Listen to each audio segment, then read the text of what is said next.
Hey everybody, Coach Coral here for another edition of Training Tip Tuesday. Hope everyone's week is off to a great start.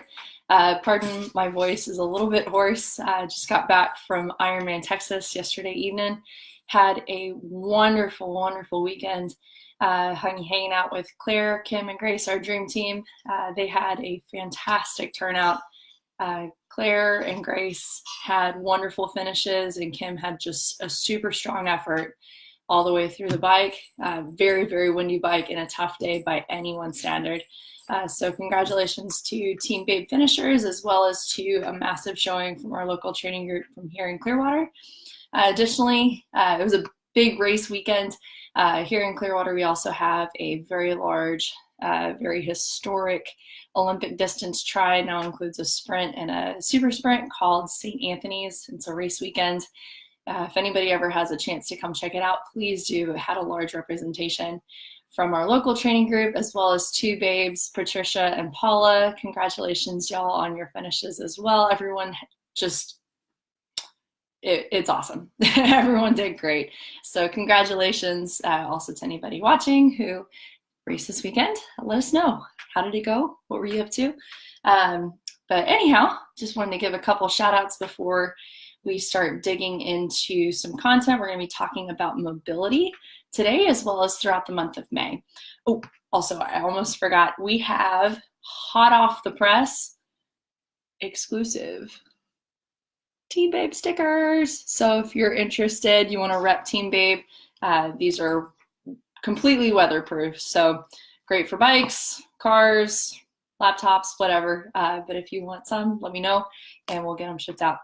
So let's talk mobility. This is something that a lot of triathletes, multi-sport athletes, endurance athletes are aware of. Hey, Cecilia. We're aware that this is an important feature in any sort of training routine, but is often overlooked.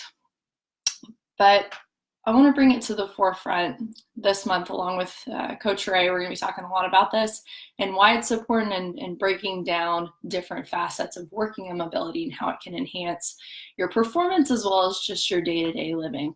So to start out, I do want to break down the difference between flexibility and mobility.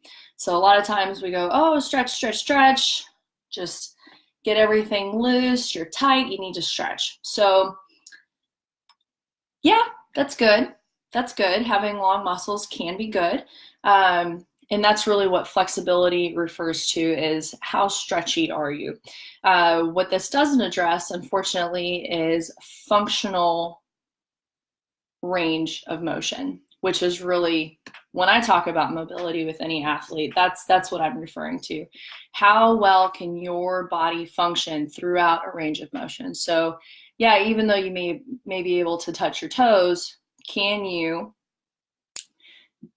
exert power through hip extension when you're riding your bike? So there's a lot of different pieces that go into this, but we're going to talk about some of the different ways that you can develop mobility, and then we'll dig deeper throughout the month. So why is mobility even important? So we're looking at when you're able to move well and function well throughout a range of motion throughout your entire body. One, you're going to feel better.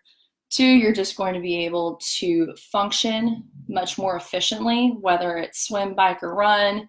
Strength training, you're hitting the muscles are working the way that they're supposed to, and you're just able to gain strength, gain endurance, gain efficiency much, much more easily than you would trying to push through with a limited range of motion.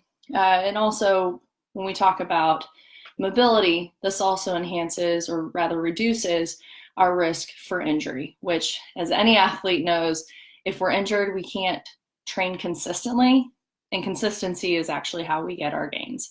So mobility equals consistency equals enhanced performance, and you're just going to feel amazing on top of it. So why are we not doing this? I'm here to bust the myth that this takes a lot of time. It's really, again, just about consistency in routine, and a little bit each day or every other day goes a long way. So Next, just real quick, what reduces mobility? And there are a few key things that really hamper your mobility.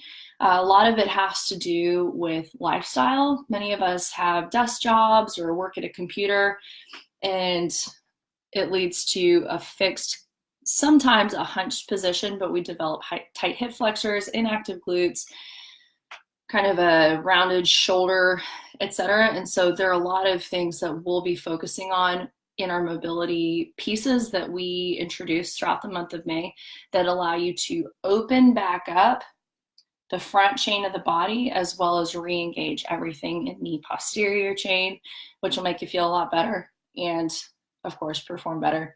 The other things that will reduce mobility are just repetitive motion. So, I mean, hello, swim, bike, run. You're doing the same thing in the same plane of movement over and over and over multiple times a week. And that's not necessarily a bad thing. We just need to do the correct work to set us straight so we can continue to do the things that we enjoy. And then also, and a lot of this is a synergistic pairing with our repetitive movements and our fixed positions that we get into in our daily living, which is muscle imbalances. So if we have muscles that are underactive or overly tight, etc., this causes different muscles to engage and can affect mobility as well. So, excuse me, the dog got caught on the wire. But so just looking at these three pieces and addressing them consistently, we can improve mobility, etc. So just real quick, running down the line, some of the key pieces that we'll be looking at throughout the month on a multifaceted approach to mobility are, we're going to take a look at foam rolling. This is really good for loosening fascia. We'll be looking at yoga and its role in enhancing mobility as well as strength. We'll be looking at passive stretches and how that sort of flexibility aspect plays a role in mobility.